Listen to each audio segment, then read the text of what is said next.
grave sul fronte siccità, dichiarato in Veneto lo stato di crisi idrica, firmata dal presidente Zaia una nuova ordinanza regionale.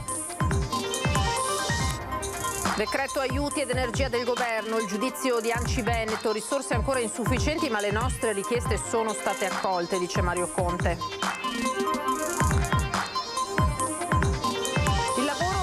Ma mancano i lavoratori, la denuncia di un albergatore della Marca. Tanti giovani rinunciano perché hanno la NASPI o chiedono più di 2.000 euro. Il tratto maledetto di autostrada A4 tra San Stino e Portogruaro continua a mietere vittime. 3 incidenti in poche ore in uno scontro tra tir, muore un camionista. 6 persone residenti tra il Padovano e il Veneziano sono accusate di associazione a delinquere per le truffe online che avevano organizzato in tutta Italia. Arrestato anche un vicentino. Ladri in un'azienda agricola, rubano tutto il necessario per l'irrigazione. La giovanissima titolare in lacrime racconta: mi sono vista crollare tutto addosso. Olimpiadi invernali 2026, nasce oggi ufficialmente il braccio operativo Veneto, la Fondazione Cortina, ma il tempo perso costringe ora a correre se si vuole portare a casa il risultato. Buonasera, ben ritrovati in diretta, edizione del Veneto dei telegiornali di Antenna 3. E dunque la situazione sul fronte della siccità in Veneto è sempre più grave, dichiarato lo stato di crisi idrica, firmata una nuova ordinanza regionale. Una raccomandazione a tutti di utilizzare meno acqua possibile. Stiamo vivendo un momento estremamente delicato di vera emergenza per quel che riguarda la disponibilità dell'acqua. L'appello allarmato del presidente del consorzio Piave Amedeo Gerolimetto solo una settimana fa. In mezzo c'era stata la lettera del governatore Zaia al premier Draghi, preludio all'atto odierno. Firmata l'ordinanza regionale che dichiara in Veneto lo stato di crisi idrica. Il territorio presenta ancora una condizione di deficit generalizzato rispetto ai valori medi stagionali, spiega Zaia. Piogge praticamente assenti nell'ultimo semestre, depositi di neve sempre più ridotti e portate delle maggiori aste fluviali con trend negativo. È evidente la necessità di iniziare a utilizzare l'acqua in maniera parsimoniosa, limitandone il consumo al minimo indispensabile. L'ordinanza valida da oggi individua le misure necessarie a fronteggiare la situazione. Nello specifico, si dispone che tutti gli utilizzatori di acqua, in particolare gli operatori del settore agricoltura, tutti i soggetti che irrigano giardini e parchi e i titolari di concessioni a derivare, si prodighino in ogni iniziativa necessaria per un uso parsimonioso e sostenibile della risorsa idrica. Cerchiamo di ridurre al massimo l'utilizzo dell'acqua sia negli orti che nei giardini, pur essendo collegati al servizio del sistema irriguo che noi abbiamo, proprio per riuscire a garantire la disponibilità d'acqua sia da un punto di vista di acqua potabile nelle falde, sia per quel che riguarda l'acqua per la produzione delle materie prime indispensabili, soprattutto in un momento come questo, per le aziende agricole, per produrre materie essenziali per la nostra vita di tutti i giorni. In particolare viene stabilito che i consorzi di bonifica diano priorità al servizio irriguo nelle aree dotate di impianti a maggiore efficienza irrigua, tenendo conto anche delle colture e della loro fase fenologica. Per fronteggiare le sempre più frequenti crisi idriche, conclude Zaia, auspico che quanto prima si convochi un tavolo tecnico di coordinamento tra l'autorità distrettuale, la Regione del Veneto e le province autonome di Trento e Bolzano per definire una gestione sovraregionale della crisi in atto, per affrontare in ogni suo aspetto in maniera organizzata, congiunta e coordinata le problematiche connesse ai rilasci di risorsa idrica. Sul fronte economico invece, illustrato ieri il decreto aiuti ed energia approntato dal governo, accolte le richieste dell'ANCI, dice il presidente dell'Associazione dei Comuni Veneti Mario Conte.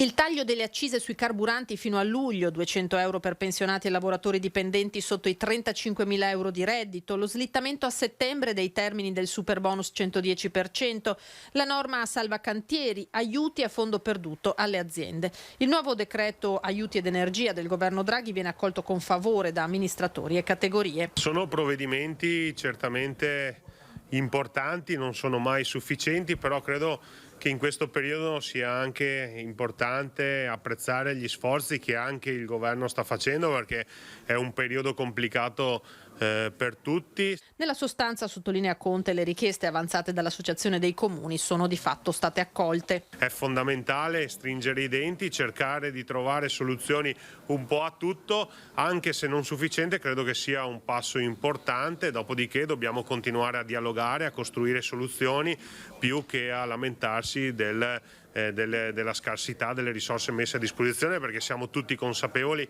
che le risorse sono concretamente poche, ma con quelle poche si può fare qualcosa di importante e credo che questo sia l'indirizzo che il governo ha voluto dare. Appena nominato presidente dell'Ente Bilaterale Nazionale del Fondo di Solidarietà Bilaterale dell'Artigianato, il trevigiano Vendemiano Sartor sottolinea innanzitutto come già mettere in campo risorse per 14 miliardi invece dei 7 annunciati inizialmente dia peso all'azione del governo. Io mi auguro, e lo dico dal punto di vista, diciamo così, del futuro, che possa essere sufficiente, perché se è sufficiente significa che le cose si andranno a riequilibrarsi, no? Perché non possiamo andare avanti sempre nello straordinarietà. Ma se le attuali difficoltà internazionali dovessero perdurare dopo giugno, il governo dovrà prendere ulteriori provvedimenti. È chiaro che ogni intervento ha un suo costo. Ricordiamoci solo che abbiamo anche qualche debituccio da pagare, no? E auguriamoci invece che tutti, imprese e famiglie, possano vivere senza questi sussidi, perché significa che siamo tornati anche, mettiamola così, a una normalità decente. Questo tentativo di ripresa ha numerose sfaccettature, il lavoro c'è ma mancano i lavoratori negli alberghi della Marca trevigiana. La situazione è paradossale, a tratti drammatica, la denuncia proprio di un albergatore.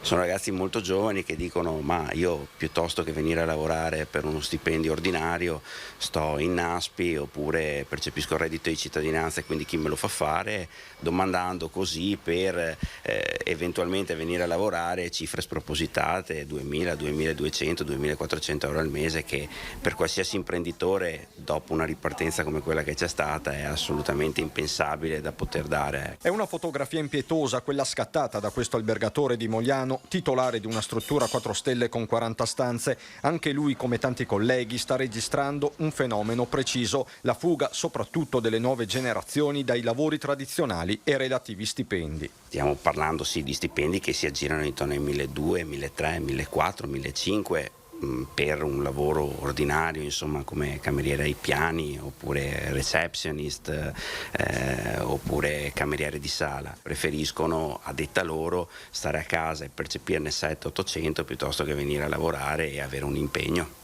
Succede anche questo? Succede anche questo, purtroppo. Sì, è all'ordine del giorno. A pesare in molte strutture ricettive che ruotano su Venezia e aeroporti è paradossalmente la concorrenza della città lagunare, dove le proposte sono economicamente più allettanti, seppure stagionali, una guerra che rischia di diventare tra poveri. Venezia Centro qui per l'Interland nostro è veramente un problema, nel senso che le tariffe là sono chiaramente molto più alte e tuttavia secondo me anche loro stanno risentendo di questa problematica. 2 anni di pandemia poi hanno convinto tanti lavoratori rimasti senza prospettive a cambiare settore, una perdita di competenze che oggi con gli alberghi che tornano a riempirsi si sente. Taglio del cuneo fiscale e ammortizzatori sociali di nuovo conio potrebbero essere una soluzione. Il lavoro c'è, grazie a Dio, ce n'è tanto, si sta riaprendo bene, la gente ha voglia di stare insieme, ha voglia di muoversi, ha voglia di rivivere quello che viveva prima della pandemia, tuttavia adesso sta a noi rimboccarci le maniche e cercare di professionalizzare un settore che purtroppo è in decadimento. Ora veniamo alla cronaca, perché è stata una giornata drammatica ancora una volta lungo il tratto dell'autostrada Venezia-Trieste, dove ci sono i lavori della terza corsia. Un camionista ha perso la vita in un tamponamento tra tir. Prima e dopo si sono verificati altri 2 incidenti, in questo caso senza gravi conseguenze. Un camionista sloveno ha perso la vita in un tamponamento tra tir avvenuto alle 3 del pomeriggio nel tratto dell'autostrada A4 tra San Stino di Livenza e il nodo di Portogruaro in direzione Trieste. All'arrivo dei soccorsi, l'uomo, che era rimasto incastrato nel proprio autoarticolato, era già deceduto. Poco dopo l'intera tratta è stata interdetta al traffico, con uscita obbligatoria a San Stino per chi proveniva da Venezia e la chiusura dell'ingresso al casello per chi era diretto a Trieste. Altri 2 scontri senza gravi conseguenze si sono verificati precedentemente e dopo quello dell'esito mortale. Il primo 2 chilometri più indietro, senza feriti. Il secondo a Cessalto, tra un'auto e un tir, con un ferito lieve. Il tamponamento mortale è avvenuto in prossimità dei cantieri per la terza corsia, in un tratto caratterizzato da continui incidenti, soprattutto tra mezzi pesanti, fino al record di una mezza dozzina totalizzati il 12 aprile. 2 delle 8 vittime di quest'anno sulle strade di competenza di Autovie Venete hanno perso la vita in quel tratto. Il precedente, poche settimane fa, un 34enne di Spilimbergo deceduto all'alba del 25 aprile a seguito del tamponamento tra la sua auto e un tir. Gli inevitabili disagi al traffico per Trieste di questa giornata si sono sommati al bollino rosso ampiamente previsto in direzione opposta, verso Venezia, per un traffico reso particolarmente intenso dai tanti autoarticolati in arrivo dal centro-est Europa, dopo i 2 giorni di stop alla circolazione per le festività in Slovenia. E c'è stato anche un infortunio mortale sul lavoro questa mattina a Scorzè, dove ha perso la vita schiacciato dal suo trattore un 72enne del posto. È la 13ª vittima sul lavoro in Veneto da inizio anno. Incidente mortale sul lavoro a Cappella di Scorzè, in via Moglianese 69, poco prima dell'ora di pranzo, tra le 11 e le 11:30, dove ha perso la vita schiacciato dal trattore di casa con cui si stava apprestando a preparare l'orto Roberto Cagnin, terzista di 72 anni. A soccorrerlo per prima la moglie, Lucia, con la vicina di casa richiamata dalle urla disperate della sua richiesta di aiuto. Il trattore lo ha spento su moglie, perché mi non posso stare, su moglie, Sul posto i carabinieri della locale stazione, che hanno provveduto al sequestro del mezzo. A ricostruire la dinamica dell'incidente mortale gli uomini dello Spisal di Dolo. Procedono loro che sono ancora dentro e stanno per uscire. Raccapricciante la scena presentatesi agli occhi della moglie quando la fresa del trattore non ha dato scampo al marito. Il 72enne lavorava da sempre nei campi, sua grande passione. Descritto da tutti qui in paese come persona molto preparata ed esperta anche in fatto di trattori, con cui curava da sempre diversi ettari di terra ereditati dai genitori. Lei lo conosceva, ci dice 2 cose di Roberto? Da paesano, una brava persona, non ho niente di bene, mai da dire, brava persona. Qui dietro le inferriate del villino dietro il quale si è consumata la tragedia e dove Roberto Cagnin viveva anche in compagnia della figlia Francesca, i familiari tutti si sono chiusi nel più stretto silenzio, con l'amministrazione comunale che si stringe attorno al loro inconsolabile dolore. 6 persone residenti tra il padovano e il veneziano sono accusate di associazione a delinquere per le truffe online che avevano organizzato in tutta Italia. La cronaca e i consigli della polizia. Tra carcere, arresti domiciliari e obbligo di dimora, sono 6 le misure cautelari decise dalla Procura di Padova. Tutti i residenti tra Abano, Terme, Montegrotto, Campodarsego nel Padovano e Stra in provincia di Venezia. Le accuse sono quelle di associazione a delinquere allo scopo di commettere truffe aggravate con indebito utilizzo e falsificazione di strumenti di pagamento online. Inviavano degli SMS piuttosto che email alle vittime individuate e invitavano, li allertavano su possibili situazioni di frode ai loro danni, invitandoli poi a cliccare su dei link che erano appunto allegati a queste mail e a queste SMS. Tramite questo sistema acquisivano fondamentalmente le credenziali di accesso alle varie home banking. A indagare e intervenire poi nei confronti delle 6 persone sono stati gli agenti della squadra mobile di Padova. In carcere sono finiti un 25enne e un 50enne, agli arresti domiciliari un 49enne, un 44enne e un 39enne, infine obbligo di dimora per una donna di 43 anni. Gli indagati, secondo le indagini, truffavano vittime in tutta Italia. A loro venivano sottratti i dati relativi alle carte di credito per poi effettuare operazioni di ricarica o prelevando contante tramite gli sportelli bancomat e spendendo poi quei soldi tra Padova, Vicenza, Venezia e Treviso per acquistare telefoni di alta gamma, gratta e vinci da reinvestire in bitcoin oppure ancora per la compravendita di droga. Ecco qualche consiglio per evitare di essere truffati. Non aprire in alcun modo allegati ad email o SMS che possano essere sospetti. anche laddove apparentemente hanno come intestatario del mittente la propria banca o diciamo il proprio istituto di credito. Aggiornare costantemente i propri software, quindi i browser, il proprio computer, il proprio telefono. E poi respingere mail e messaggi sospetti, aggiornare il PIN del telefono e della propria scheda SIM, controllare i movimenti dei conti correnti e denunciare subito se qualcosa non torna. Ladri in un'azienda agricola rubano tutto il necessario per l'irrigazione. La giovanissima titolare in lacrime racconta: mi sono vista crollare tutto addosso, ma in molti mi stanno aiutando a ripartire. Per me è stato veramente un ostacolo grande, un muro che mi si è trovato davanti, quindi sì. Per fortuna ci sono persone buone che mi hanno aiutato. Non riesce a trattenere le lacrime Federica Coppe di fronte a quanto accaduto nella sua azienda agricola che lei a soli 25 anni ha messo in piedi un anno fa.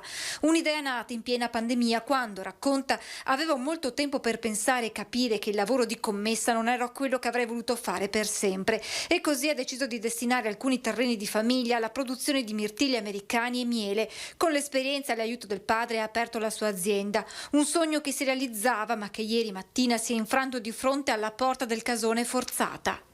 Ho tirato gli occhi al cielo, ho visto che i pannelli non c'erano più e quindi ho trovato che non c'era più niente di quello che farebbe funzionare tutto l'impianto di irrigazione per i mirtilli.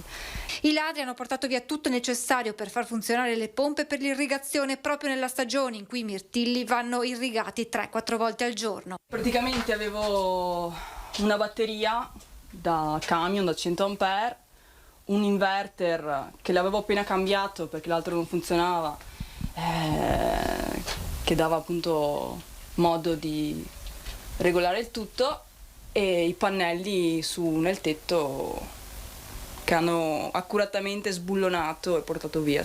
In questi giorni poi era stata completata la realizzazione del pozzo per il recupero dell'acqua, anche questo al momento inutilizzabile.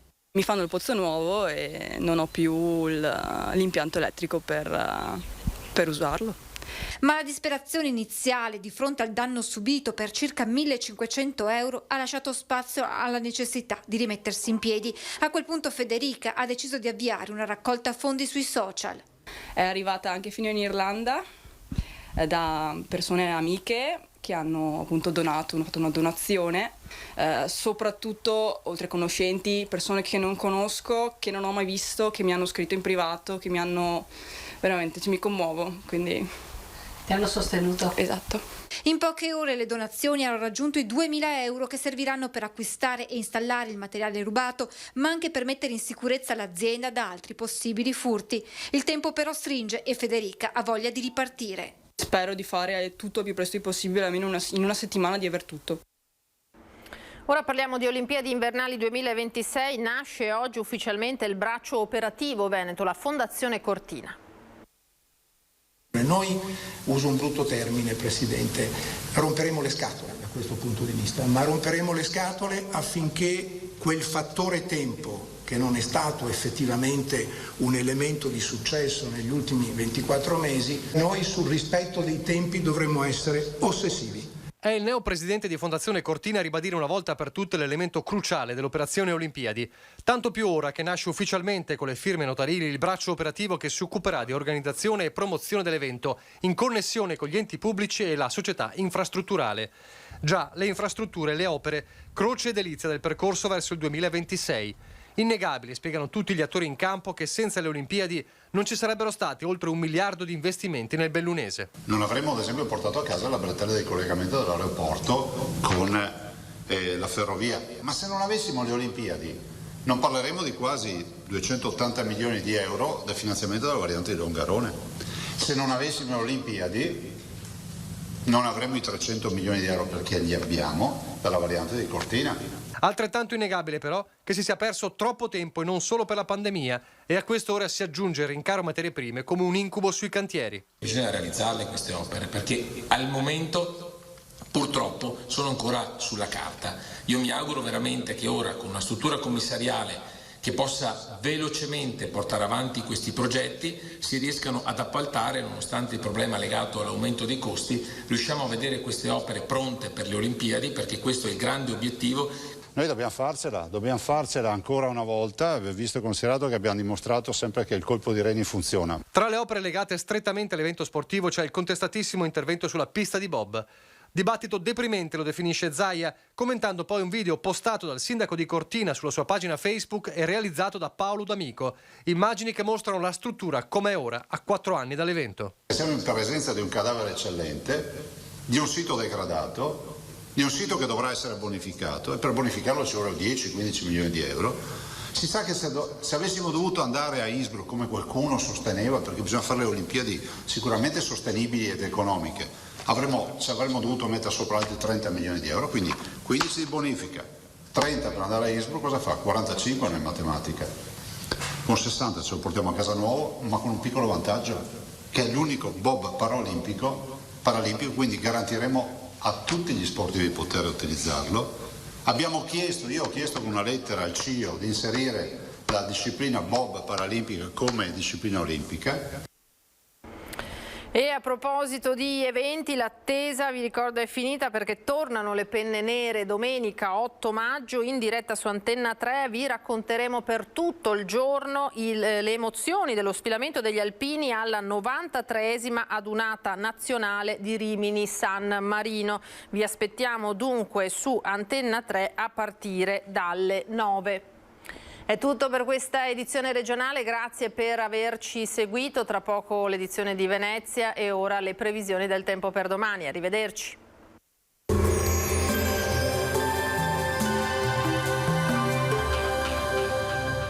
Cooperativa Agricola Volpago offre carne fresca di prima qualità. Ci trovi a Volpago del Montello, Pieve del Grappa, Tre Baseleghe e presso lo spaccio del contadino a Dolo e Massanzago. Bentrovati al meteo. Il mese di maggio prosegue nel segno dell'instabilità atmosferica. Mercoledì sarà comunque una giornata in prevalenza buona. Vediamo insieme il dettaglio. Sul Veneto avremo un ampio soleggiamento, specie al mattino.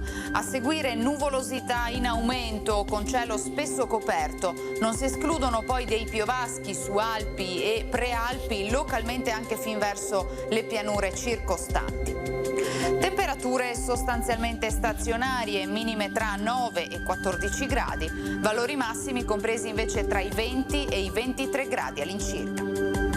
Spostiamoci ora sul Friuli Venezia Giulia, anche in questo caso tanto sole, saranno possibili delle piogge sparse su zone montane e pedemontane nel corso del pomeriggio. Temperature minime comprese tra i 10 e i 14 gradi, massime sui 23-24 gradi all'incirca. Infine diamo uno sguardo alla situazione del Trentino Alto Adige. Inizialmente sarà più asciutto, poi possibilità di rovesci sparsi in aumento, anche in questo caso nelle ore pomeridiane.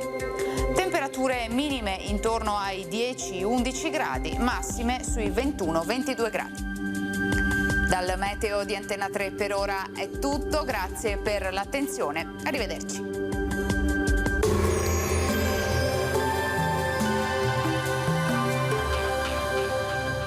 Cooperativa Agricola Volpago offre carne fresca di prima qualità. Ci trovi a Volpago del Montello, Pieve del Grappa, Tre Baseleghe e presso lo spaccio del contadino a Dolo e Massanzago.